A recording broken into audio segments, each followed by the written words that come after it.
There's a lot of deals that are in big trouble. If you've got loan that's coming due, or you've got one of these bridge loans that's adjustable and you're getting killed with the payments, number one. We raised $2 million in 30 days or less. So we're around 1,100 per door. Holy crap. So we ended up getting 100% of the funds from our limited partners. We started giving them their preferred rate of return, just like we would have been paying a bank for a loan. We decided to send them the money instead. Welcome back to the new version of Multifamily Rockstars. And maybe you haven't heard, but because of feedback, because we're always asking for feedback from you guys, and the fact that we're always trying to make things better, constant and never-ending improvement, we've decided to make these episodes more deep dives into our guests' deals and really give you more practical and actionable items for you to get started and to actually, for yourself, to do your own first deal, especially if you're new to multifamily. Now, of course, I've got my co-host Mark Nagy here with me. Hey, Rod, what's going on? I don't know about you, but I've been super busy with so many price reductions on deals lately. My whole inbox is filled with them from brokers lately, so things are going the right way. Now we've got a deal under contract in San Antonio that's just an absolute screaming deal.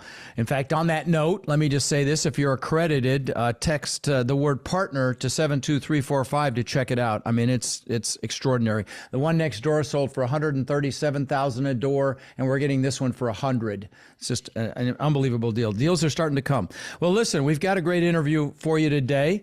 He's actually a best-selling author. His name's Tim Davis, and he's a real estate broker. He's a licensed GC, building contractor, real estate investor, and he owns and operates his own real estate brokerage and property management company.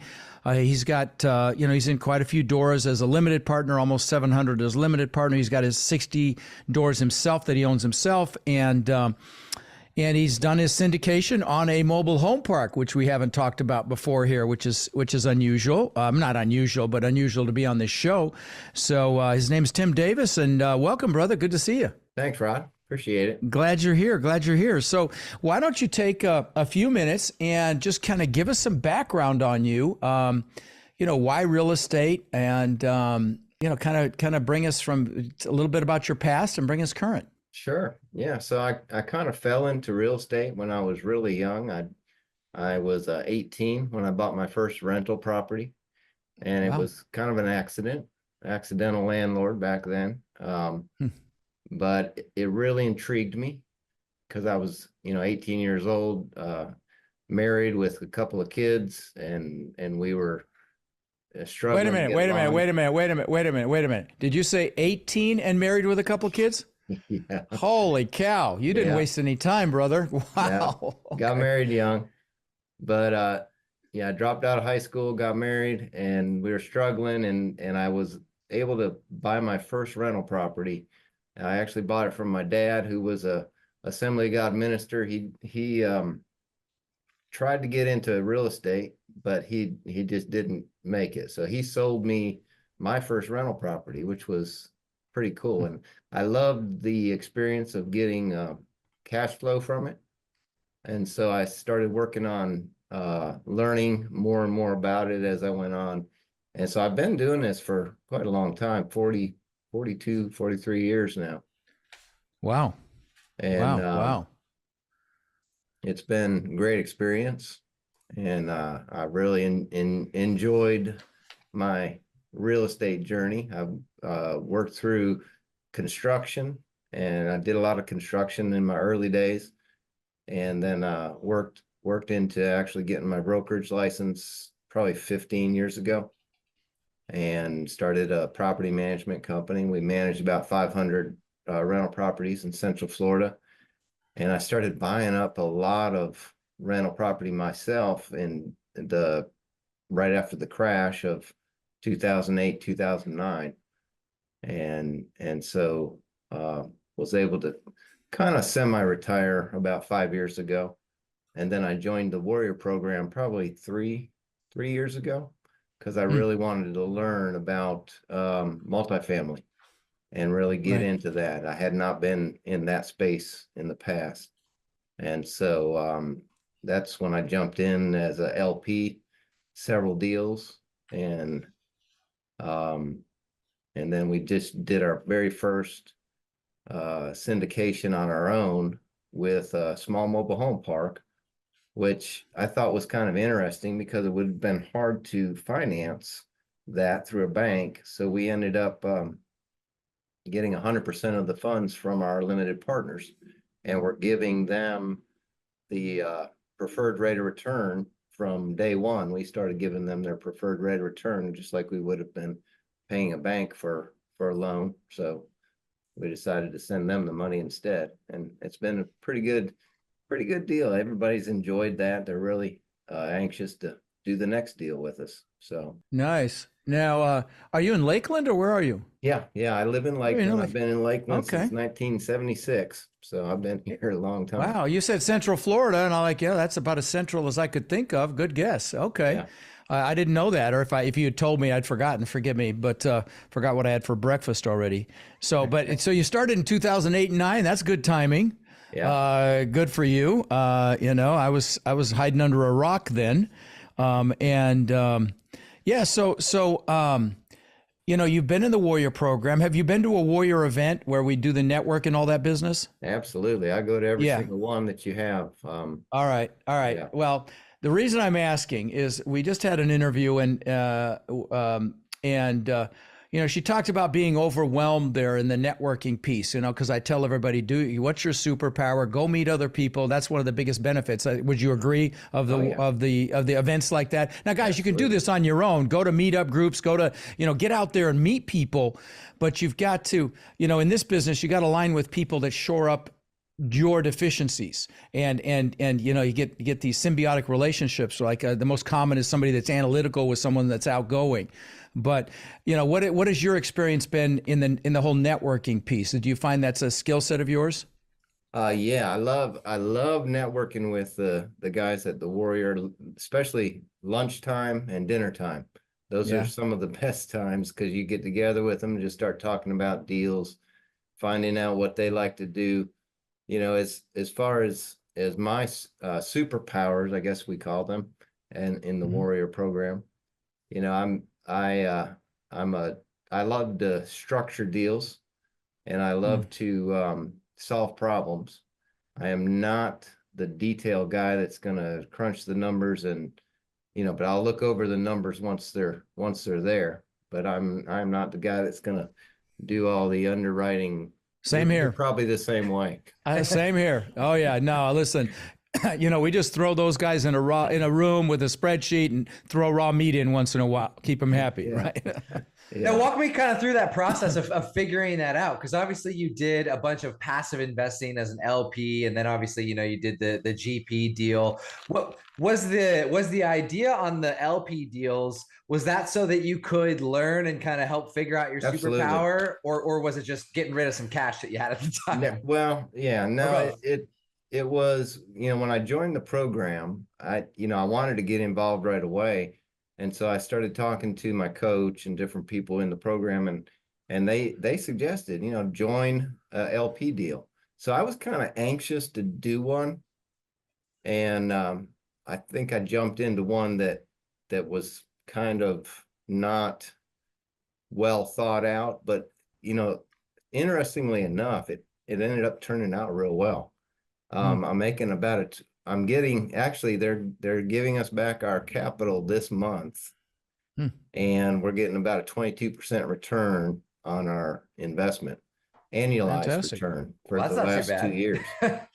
Yeah, so I wouldn't bitch about that too much. Yeah, no, I'm not at all. But it was kind of a weird deal. It wasn't a Warrior that did it at first. I think he did join the program after a while, but I was anxious to get into a deal, and it was close by my home. It wasn't too far away. So I jumped into it, and I had to help the guy along quite a bit because I do have it was a conversion, motel to multifamily conversion. Interesting. Oh, wow. I've got a lot of experience in construction, so I knew what he was facing. And so I helped him out a lot on that.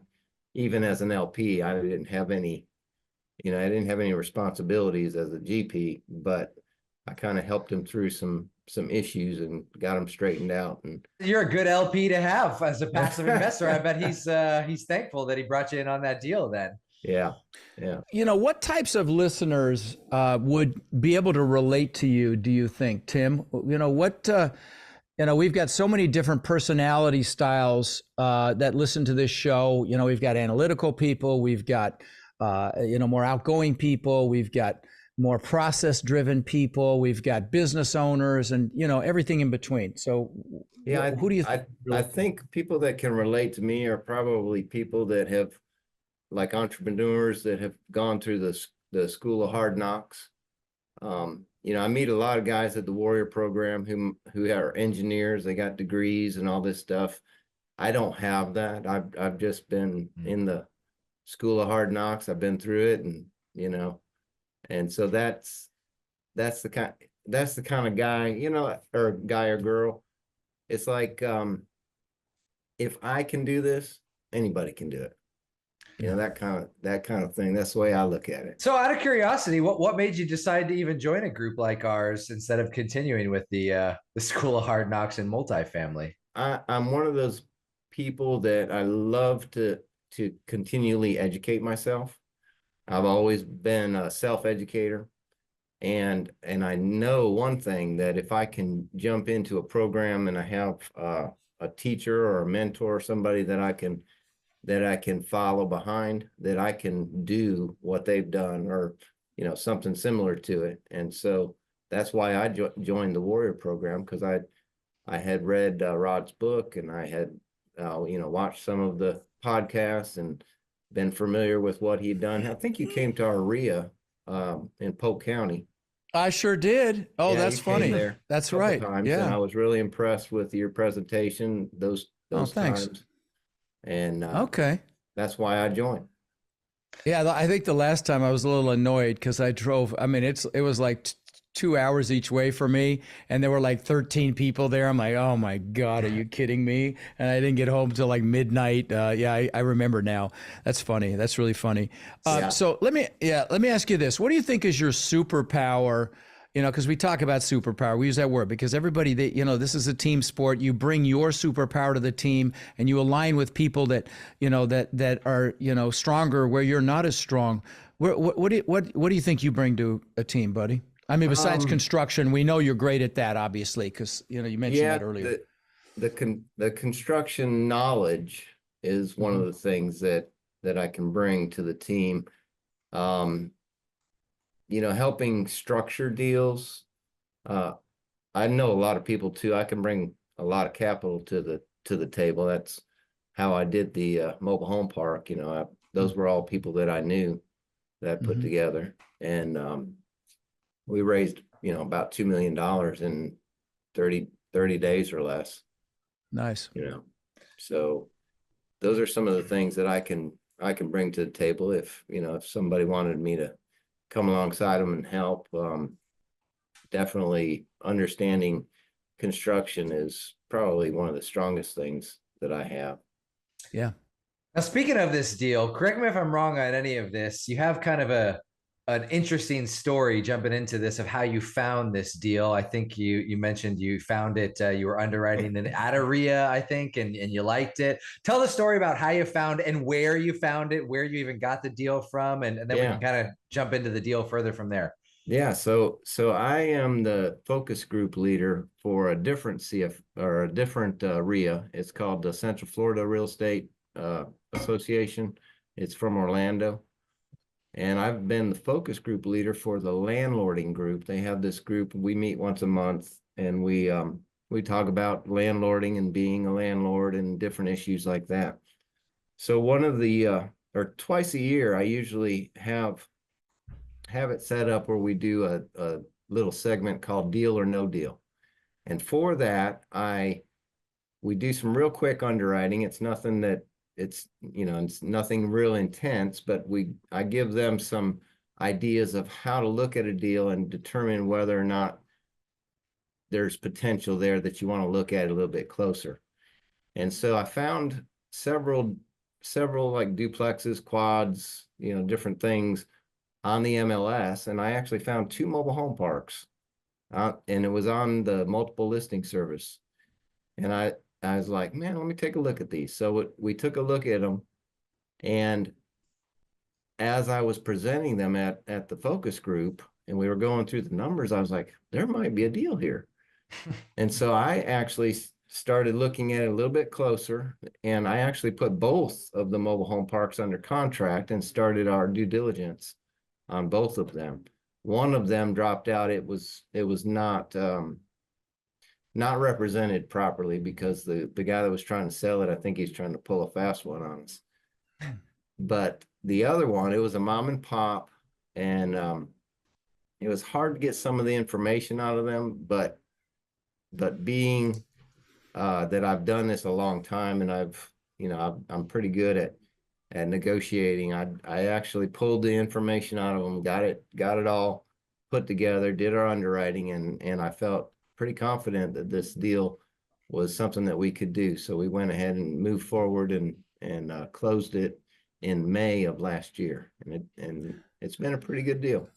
Well, I'll tell you, when you find a deal that it's hard to get the information on, get excited because everyone else gives up. Oh yeah. And if you push through, you can find a phenomenal deal that way. And that's pretty interesting how you found that deal. Talk a little bit more about the actual asset, and we can talk about mobile home parks a little bit. I know quite a bit about them, although I've never owned one. My brother has owned hundreds of spaces and has been involved in the management of thousands of spaces. So I know a lot about the asset class. Well, one interesting thing, I do have some mobile home experience because back when I was 18 to 25, I worked in a mobile home factory. So I actually know how they're put together. In Central Florida. Yeah. Yeah, they have them there. It's like it's like a conveyor belt of freaking mobile homes go down the line and they add things all the way down the line. Oh, that's awesome. So I actually had a little bit of experience, so I know how they're put together. Anyways. Cheap. Yeah.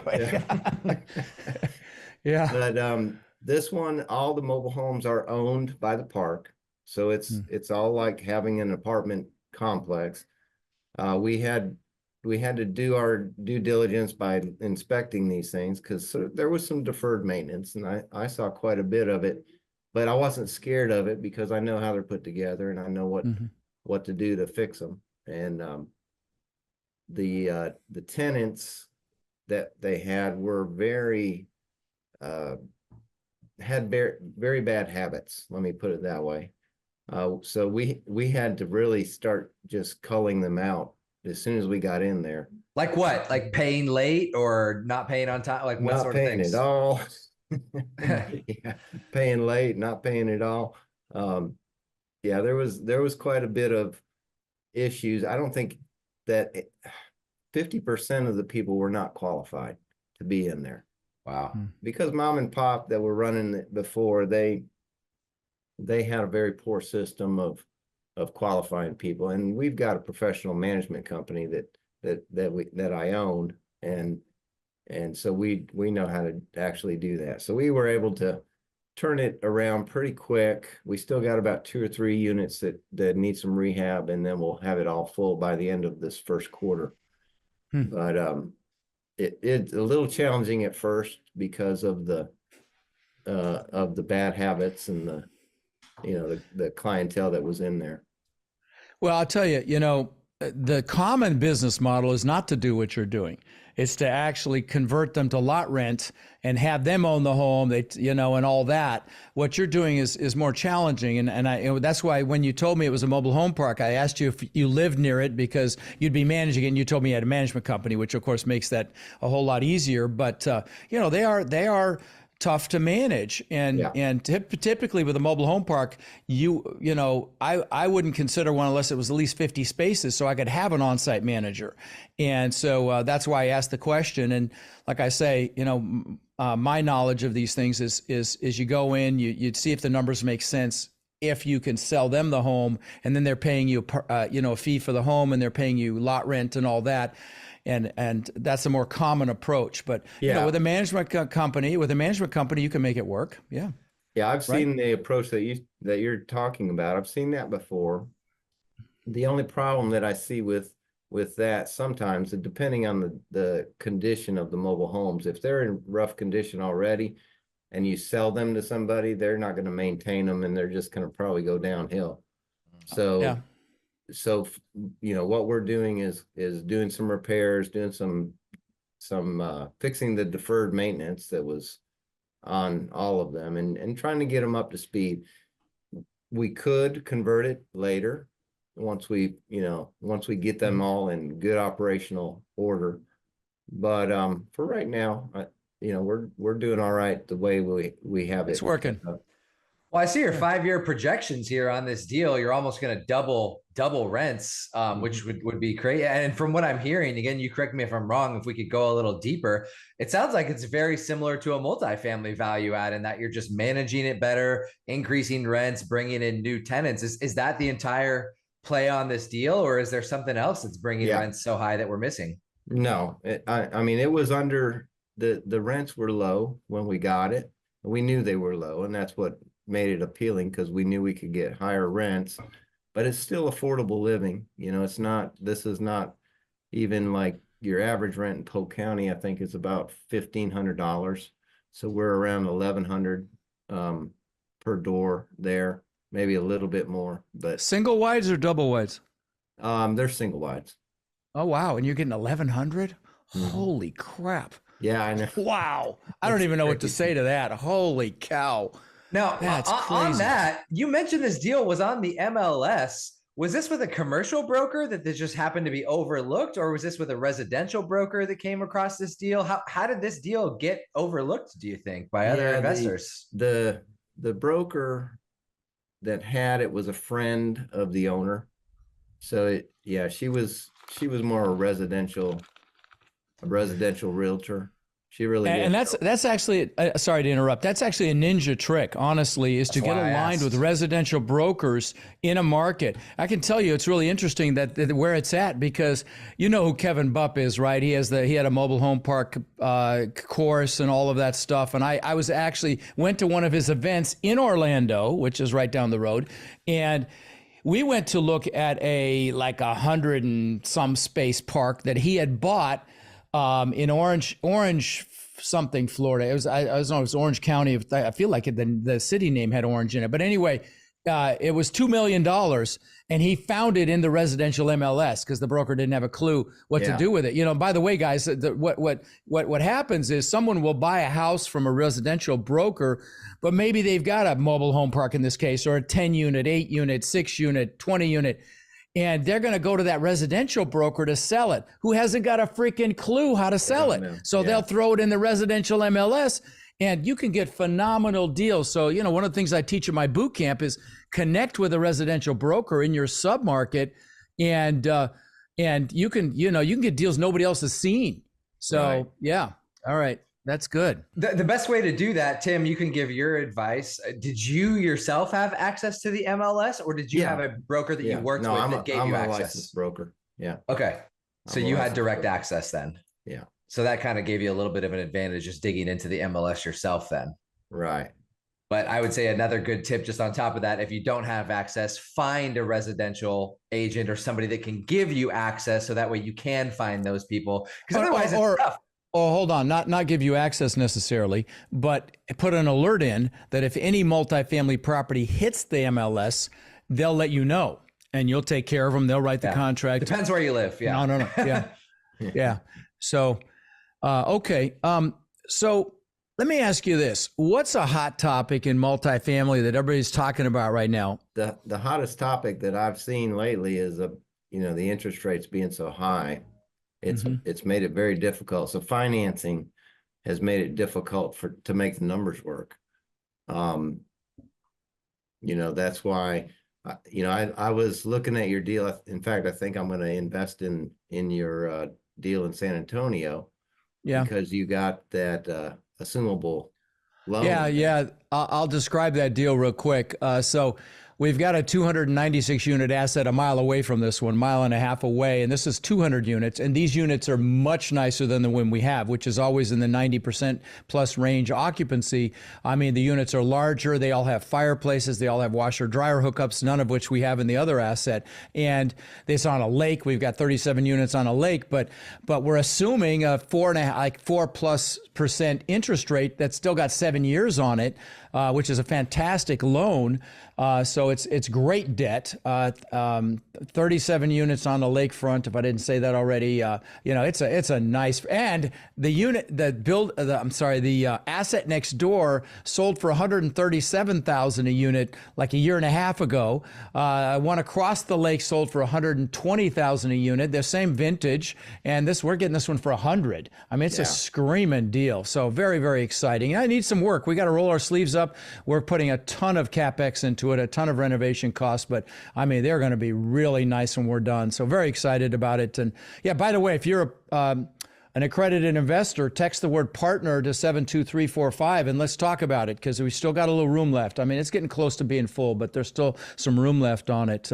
You talk about the debt, and it's creating opportunity, and there are deals coming. So I think if there was a time to get in this business, it is right freaking now, because we're already seeing the deals, and there's going to be a lot more. So, very exciting times. We're looking at one right now close by that we got some seller financing available on it at 5%. So see, that's happening more often too, because sales are way down. So what we're talking about with this bad debt, guys, is, if you've got loan that's coming due, or you've got one of these bridge loans that's adjustable and you're getting killed with the payments, if you either have to sell or refinance, neither one are easy right now. Sales are down 85, 90%, number one. Refinancing is hard because you have to pay what's called a rate cap. And I'll give you an example of what's happened with rate caps. If you were in 2020 and you had a $100 million loan and you wanted to cap the interest rate for 3 years at 3%, okay, 3-year rate cap, 3%, that was around $23,000 in 2020, okay? That same rate cap today, this is 8 months ago when I saw this, so it's probably worse than that now, but for $100 million loan for 1 year is $2.3 million. Okay, to give you an idea, and you got to buy these to manage the risk on these loans, and people don't have that kind of money. And then because the interest rates have gone up and their payments have gone up, they don't qualify to refinance anyway. So there's a lot of deals that are in big trouble. Again, we've set up an opportunity fund to hopefully capitalize on some of these deals, and I think there's a lot of opportunity coming. So. Yeah, Tim, tell us about that deal without giving maybe specifics on location, anything like that. Tell us about this deal. Is it a multifamily deal? Why are they selling? Where did you find it? Yeah, it is. Yeah, I won't give too many details because we don't have it under contract yet. We're still in the beginning process, but it's a group of duplexes that a guy built years ago when he was building another community. And I think there's 158 doors, something like that. And so he's got it's free and clear. And he built it along with this other community that he actually sold off, and he kept this community, and he's been renting it out. And he's just a tired landlord ready to move on. Oh my God, what a screaming deal. Holy cow, how exciting is that? Well, listen, let me ask you a question. I know you joined the Warrior program. How have you enjoyed it? Has it been good? Absolutely. Yeah. Yeah. I've really enjoyed it. I go every time you have one of the Warrior only events. I really like those. Yeah. The other ones are good too, but the Warrior only events are phenomenal. Yeah, it's all Warriors, and it's an incredible group. By the way, guys, if you're interested in applying to the program, text the word CRUSH to 72345, and that's how you apply. Text CRUSH to 72345. I think my Warriors own somewhere between 180 and 190,000 units that we know of. We can't keep track anymore, but it's not insignificant. And by the way, on that topic, we have a Warrior event coming up in 2 months in Florida. So if you've been considering something like this, now might be a good time, because we've got one coming up here shortly. Yeah, in April. Yeah, no, we've got a Warrior event here in Sarasota, which it's an awesome venue that we do it at too, the Westin. It's been a lot of fun. We've been there 2 or 3 times already. So yeah. Yeah, well, anyway, Tim, thanks for coming on the show, brother. This has been a lot of fun. I really appreciate you sharing your wisdom and, looking forward to seeing where you're at a year or 2 from now, which I'm sure will be extraordinary. And that deal you're working on sounds Hopefully fantastic. you get it. Yeah. Good Take luck. care, brother. I appreciate you. All right, I'll see you in April. See you, Tim. All right. Thanks. Take care. So one other quick thing. We encounter so many people that are frankly frustrated. They're looking in the mirror and they're frustrated that they haven't been able to escape the rat race. They haven't been able to build cash flow to the point where they're able to have financial and time freedom with their families. And maybe they see other people buying real estate and creating, incredible cash flow, and they think, well, it's just scary. Buying apartments is intimidating. And I get it. See, that's why we created our Warrior Mentorship Program. They're our coaching students, and they've had extraordinary results. My students, I've been teaching about 5 years, and they own upwards of 140,000 units now that we know of, right? And we feel like it's just getting going. Now, we're looking to grow this group and really take it to the next level. And honestly believe that the greatest transfer of wealth could be upon us right now with this current economic environment. Everything's going on sale. So we're looking for people who want to follow a proven framework, really like a blueprint or a map, literally step by step. And then they're able to leverage our systems and our incredible network to raise money and equity, to find deals and close those deals and build partnerships, really nationwide. So if you're interested in finding out more about how you can become more in our incredible network and take advantage of the unbelievable opportunities that are upon us, you can apply to my Warrior Mentorship Program by texting the word CRUSH to 72345, or you can go to mentorwithrod.com. And what we'll do is we'll set up a call so you can check us out and we can check you out and see if it's a fit. Now, again, you can go to mentorwithrod.com or text the word CRUSH to 72345 to apply, and we will speak soon.